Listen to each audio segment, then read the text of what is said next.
Do you speak to your child in your language and they always answer in another one? You say something in English, they reply in Italian, you switch to Russian, they answer in German. If this happens in your home, you're not alone, and it doesn't mean you failed. Hi, I'm Valeria and I help families navigate multilingual parenting without losing their minds in the process. Today we're talking about what many people call a passive bilingual child, one who understands in 2 languages or more, but only speaks one of them. Maybe you've tried one parent, one language strategy, or speaking your language at home, filling the house with books, songs, and cartoons, and still your child sticks to just one language. So what's going on? A passive bilingual is a child who can follow stories, jokes, and instructions in both languages, but naturally chooses to speak only one. You ask, do you want water or juice? In your language, they understand immediately and answer in the other one. And this is usually the moment when parents think something isn't working. But it's a very predictable pattern. Think about your child's world outside your home. At the playground, most children are using the majority language. At daycare or school, teachers and friends use the language all day long. Cartoons, birthday parties, just life outside your home. Again, mostly the same language.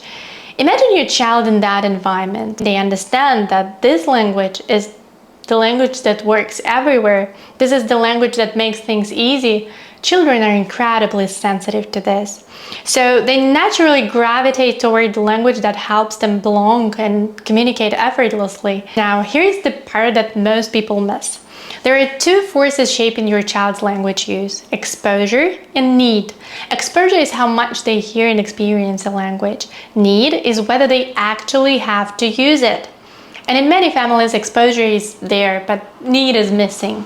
If your child knows that you understand both languages, like my daughter, and everywhere else in their life uses the majority language, then from their perspective, there is no real reason to speak the minority one.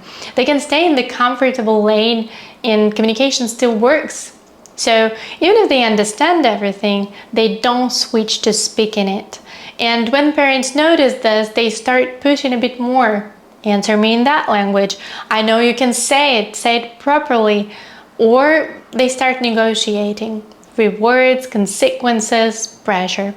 But this is where things can backfire, because the language can start to feel like correction, tension, and performance. And instead of using it more, the child may resist it, even if they still understand everything. So what can you do instead? In this video, I mainly wanted to help you understand the why behind what you're seeing, but here are a few general ideas you can start with. Create small, predictable moments in your day where your language is the focus, like breakfast, bedtime, or a short game. Connect your child with people who only speak your language, grandparents, relatives, friends, even for video calls. So there is a real reason to use it.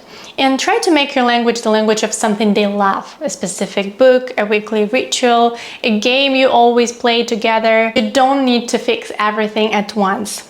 Small, consistent, positive experiences add up over time. If your child is passive bilingual right now, their brain has already done something incredible. They understand 2 languages. That's a very strong foundation. In my next video, I'll show you how to gently move from understanding to speaking without turning your home into a language police state. If this resonated with you, tell me in the comments and share it with another parent who needs to hear they are not alone.